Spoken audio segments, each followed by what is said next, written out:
हमारे बीच विराजमान हमारे परम श्रद्धेय, जिनको हमारे जितने भी स्वयंसेवी हैं, डीएसवीवी के छात्र छात्राएं हैं, हम सभी टीचर्स हैं, एक पिता के रूप में देखते हैं, उनका बहुत बहुत आभार, बहुत बहुत अभिनंदन करना चाहता हूं एनएसएस की तरफ से कि आज एनएसएस में दूसरी बार सर वो हमारे बीच पधारे हैं। सर, इस कैंप की सबसे बड़ी विशेषता ये है कि पहले हम लोग 180 होते थे और आज 300 के लगभग स्टाफ को मिलाकर हैं। तो ये बहुत बड़ी बात है कि सारे स्वयंसेवियों ने बहुत ज़्यादा कोऑपरेशन दिया है सर। सबसे बड़ी बात मुझे ये लगी कि आते ही आज का दिन सर हमारा स्वच्छ भारत अभियान का रहा। सुबह से लेके 8 बजे से लेके और 12-1 बजे तक हम लोग यहाँ पर स्वच्छ भारत अभियान के तहत लगे रहे, सफाई की व्यवस्था संभाली। सफाई के साथ साथ कल का जो हमने क्रम बनाया वो सर्वे का बनाया। पिछली बार जब हम लोग यहाँ पर आए थे तो 10 गाँव में गए थे और करीब करीब हमारे 8 से 10 गाँव छूटे हुए थे। तो हम लोगों ने प्लान बनाया है कि इस बार हम 8 से 10 गाँव को कवर करेंगे और उसके साथ साथ इस बार हम थोड़ा सा साइंटिफिक वे में सर्वे करेंगे। सर्वे के लिए हमने निश्चित एक फॉर्मेट बनाया हुआ है, उस फॉर्मेट को हम लोग गाँव वालों के पास ले जाएंगे और कहीं ना कहीं जो एक निश्चित रिजल्ट हमारा आता है, कोशिश ये करेंगे कि वो हम प्योर रिजल्ट देने की कोशिश करें।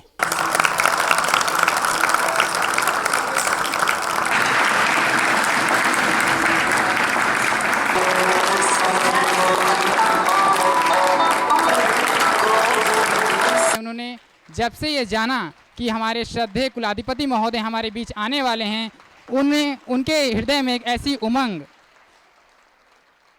कि स्वागत है आप सभी का हमारे साथ। और आज हमारे बीच हैं इवेंट मैनेजर एकता और उनके दोस्त। हम सुनते हैं उनकी सफलता की कहानी उन्हीं की ज़ुबानी। तो एकता जी, कैसा लग रहा है आपको? मुझे बहुत खुशी है कि हमने आज ये कर दिखाया। तो इवेंट मैनेजमेंट ही क्यों चुना आपने? मुझे बचपन से इवेंट मैनेजमेंट का बहुत शौक है। मैं स्कूल कॉलेजेस से इवेंट मैनेजमेंट करती आ रही हूँ, तो मैंने सोचा अपनी हॉबी को ही बिजनेस बना लूँ। अच्छा, और आपके दोस्त, उनका क्या योगदान है इसमें?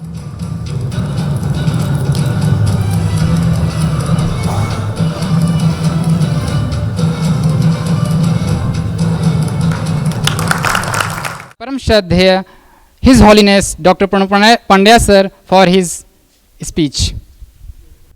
हमारे एनएसएस कैंप में यहाँ आयोजक हमारे एनएसएस के सभी ऑफिसर्स, हमारे इस गांव के सभी हमारे अतिथि मेहमान जो हमारे बीच में बैठे हैं, और हमारे प्यारे प्यारे बच्चे, छात्र छात्राओं, जो यहाँ मैंने देखा तुम लोगों का क्रिएटिविटी देखी। Creativity is the leading force to the inner enhance potential inside. जो हमारे अंदर बहुत सारा जो पोटेंशियल है, उसके लिए क्रिएटिविटी जो है वही एकमात्र जननी है। और वो क्रिएटिविटी, रचना धर्मिता ऐसी जगह निकल के आती है। ये जो हरिद्वार का बेल्ट है, ये पूरा के पूरा लोगों को लगता है रिलीजियस नगरी है और केवल मेले के लिए है, सोमवती अमावस्या के लिए है, अर्धकुंभ के लिए है, कुंभ के लिए है, इन सब चीज़ों के लिए। बल्कि इससे ज़्यादा ये अब शिक्षा नगरी के रूप में विकसित हो गया है और उसका श्रेय जाता है केवल देव संस्कृति विश्वविद्यालय को। 2002 में सबसे पहली शुरुआत इसी यूनिवर्सिटी ने की थी। पहला के एक्ट जो है, यूनिवर्सिटी एक्ट जो पास हुआ है, उसके बाद 24 यूनिवर्सिटी बन गई वहाँ पर पूरे उत्तराखंड में। पहली यूनिवर्सिटी अगर कोई जाता है, जैसे गणेश जी को प्रथम पूजित कहा जाता है। क्यों कहा जाता है?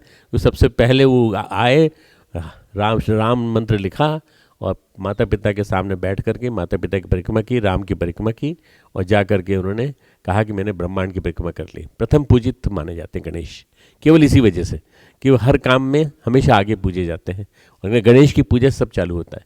हमारी देव संस्कृति विश्वविद्यालय को अगर नहीं मान्यता दोगे या नहीं साथ चलोगे लेकर के, तो आपका कुछ भी सब कुछ इनकम्प्लीट रहेगा पूरा के पूरा। चाहे अर्धकुंभ हो, चाहे कुंभ हो, चाहे कोई भी कार्यक्रम हो, अधूरा रहेगा।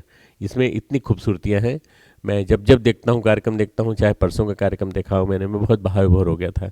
मैं बहुत ज़्यादा टच था नारी की वेदना से। नारी सशक्तिकरण के लिए गुरुदेव ने एक लाइन लिखी है जो मैं सुनाना चाहता हूँ। 21वीं सदी नारी सदी का जो वॉल्यूम है, जो अपना वांग्मय है, उसमें लिखा है गुरुदेव ने कि अगर इस जन्म में कुछ थोड़े दिन का समय मिल जाए तुमको, तो नारी सशक्तिकरण के लिए अपना समय लगा दो। और अगर हो सके तो कुछ व्यक्ति, कुछ हजार व्यक्ति, कुछ 10,000 व्यक्ति, कुछ 1 लाख व्यक्ति केवल नारी सशक्तिकरण के लिए, नारी को ऊंचा उठाने के लिए, नारी की वेदना को दूर करने के लिए अपना समय, श्रम सब कुछ लगा दें। अगर इसको ईश्वर की नौकरी मानकर कर लिया जाए तो कोई हर्ज नहीं है, पैसे की व्यवस्था हो जाएगी, कोई दिक्कत नहीं होगी, पर नारी सशक्तिकरण बहुत ज़रूरी है। मित्रों, हमारे देश में नारी को ये माना जाता है कि यत्ते नारस्तु पूजन्ते रमन्ते तत्र देवता। तो जहाँ देवता रमन करते हो, यहाँ देवता रमन कहाँ करते हैं? यहाँ तो असुर रमन करते हैं पूरे देश में। हमारे देश में 404 ये जो अभी यूनिवर्सिटी में गड़बड़ हुई ना, आपने देखा JNU में, उसकी वजह से करीब 4,000 ऐसा कहा जाता है कि 4,000 करोड़ का नुकसान हुआ, जो इतना हंगामा हो गया हुआ। पर जो 54,000 करोड़ का नुकसान हुआ है हरियाणा की वजह से, पूरे देश को एक झटका लगा है, पूरा देश को, कि हरियाणा जैसा शांत प्रांत भी ऐसा जल सकता है जातिवाद की आग में, आरक्षण की आग में। आरक्षण की आग ऐसी हो सकती है जिसमें कि आरक्षण की मांग लगाने वाले नारी के साथ दुराचार भी कर बैठे और घरों को आग लगा दी, और नॉन जाट के घरों को आग लगा दी गई, जाटों के घरों को आग नहीं लगाई गई। मित्रों, ये अगर हमारे यहाँ जाति के आधार पर जो आरक्षण चलता रहेगा ना, तो यही इसी प्रकार का वो चलता रहेगा। ये आसुरी संपदा जब बढ़ती है, तब उसके बाद धीरे धीरे उसके आक्रोश में सामने दैवी संपदा भी आती है। 16वां अध्याय गीता का कहता है कि आसुरी प्रभाव जब बढ़ता है तो देवी प्रभाव भी आता है। देवी प्रभाव जब आएगा तो निश्चित रूप से मान करके चलना कि उसमें नारी शक्ति का प्राबल्य रहेगा, नारी शक्ति का बाहुल्य रहेगा, और नारी शक्ति जब आगे आएगी तभी मैं समझता हूँ माहौल बनेगा। हमें गायत्री परिवार को बहुत बड़ी भूमिका निभानी है आने वाले 4 वर्षों में। ये जो 29 फरवरी आई है ना, कल आई है 2016 में, है ना। अब ये 4 साल बाद आएगी, 2020 में आएगी। अपने को 4 साल में कुछ टारगेट लेके चलना है, 4 साल में कुछ विशेष टारगेट। तुम कहोगे हम तो 2 साल बाद पास आउट हो जाएंगे, हम 3 साल बाद पास आउट हो जाएंगे। अब तुम कहीं भी पास आउट हो जाओगे, अगर तुम्हारे मन है हमसे जुड़े रहने का, हम तुमको जोड़े रहेंगे और तुम्हारे साथ मिलके हम काम करते रहेंगे, तुम्हारे हर काम में आगे मदद करेंगे, आगे बढ़ाएंगे।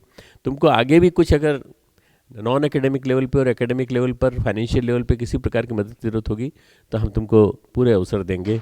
तुम टारगेट बनाओ 29 फरवरी 2020 तक हमको क्या करना है, तक हमको क्या बनना। तो अपने अपने टारगेट लिखो। अपने टारगेट लिख करके जब तुम यहाँ से किस तारीख को लौटोगे? 5 तारीख को। 5 तारीख को जब लौटोगे तब मुझे हर एक अपने एक एनवेलप में रख के कि हमारा टारगेट्स ये, हमारे टारगेट्स ये, हम ये करना चाहते हैं, हम ये करना चाहते हैं। तुम जो करना चाहते हो वो मैं करवाऊंगा तुमसे, और वो तुम्हारे करने के लिए मैं हो सकता है 50% सक्सेसफुल हूँ, हो सकता है मैं 75% सक्सेसफुल हो जाऊँ, हो सकता है 100% सक्सेसफुल हो जाऊँ। तो मैं मदद करूँगा तुम्हारी, मैं कोशिश करूँगा कि तुम्हारे टारगेट्स को सफल करने के लिए इन 4 साल में मैं मदद करूँगा। चाहे तुम फर्स्ट ईयर में हो, फाइनल ईयर में जाने वाले हो, और तुम भले तुम फाइनल ईयर में हो पर तुम और आगे PhD करने का सोच रहे हो, या बाहर जाने का सोच रहे हो, कहीं भी वनस्थली में या किसी भी और दूसरे इंस्टीट्यूट में PhD करने का सोच रहे हो, जॉब करने का सोच रहे हो, शादी करने का सोच रहे हो, या शादी नहीं कर रहे हो तो शादी तो दूसरे लोग करने के लिए सोच रहे हैं तुम्हारे बारे में। तो उन सब चीज़ों के बारे में तुम अपने प्लान मत बताना कि अगर ऐसा हुआ तो हम ऐसा सोचते हैं, ऐसा हुआ तो ऐसा सोचते हैं। अपने प्लानिंग्स, अपने चीज़ें बताना, मैं तुम्हारा मार्गदर्शन करूँगा। मैं तुम्हारा काउंसलर हूँ, काउंसलर स्पिरिचुअल काउंसलर हूँ, साइकोलॉजिकल काउंसलर नहीं, स्पिरिचुअल काउंसलर हूँ। मैं तुम्हारी मदद करूँगा, तुम्हारे साथ साथ बताऊँगा कैसे कर सकते हैं। NSS के वॉलंटियर का मतलब ये होता है कि वो एक अपने अंदर से बाहर तक लबालब जोश से भरा हुआ, एंथुजियाज्म से भरा हुआ एक पूरा पॉजिटिव व्यक्ति, चाहे वो लड़का हो चाहे लड़की हो, कोई भी हो, पुरुष यानी जेंडरलेस होता है, लड़का लड़की दोनों। सबके लिए मेरे मन में एक ही संदेश है कि यही भाव, यही जज्बा बनाए रखना, इस जज्बे को कम मत होने देना। ये जज्बा, जो उत्साह जो आज है तुम्हारा यहाँ पर बैठे हुए, इसमें तुम्हारे अंदर बहुत सारी भावनाएं भी खेल रही होंगी। घर में परेशानियाँ होंगी, माता पिता दुखी होंगे, माता पिता किसी बीमारी से ग्रसित होंगे, घर में भाई बहन किसी बीमारी से ग्रसित होंगे, तुम्हारी अपनी परेशानियाँ होंगी। पर तुम परेशानियों से परेशान मत होना, क्योंकि प्रतिकूलताओं के बीच में ही, विपरीतताओं के बीच में ही आदमी सही अर्थों में भगवान के नज़दीक आता है। प्रतिकूलताएं निखारती हैं। भगवान करे प्रतिकूलताओं में तुम निखरना सीखो और प्रतिकूलताओं में संघर्ष करना सीखो, तब तुम शालिग्राम बन पाओगे। पत्थर रगड़ खाता है गंगा की लहरों से, तब जाकर के वो शालिग्राम बनता है, तब तुम्हारे अंदर का व्यक्तित्व निखर के आएगा। खूब खूब मंगल कामनाएं, खूब खूब आशीर्वाद। कैंप को सफल बनाने हेतु अथक प्रयास किया है इनके इस प्रयास हेतु इनको पारितोषिक स्वरूप कैप प्रदान कर सम्मानित किया जा रहा है।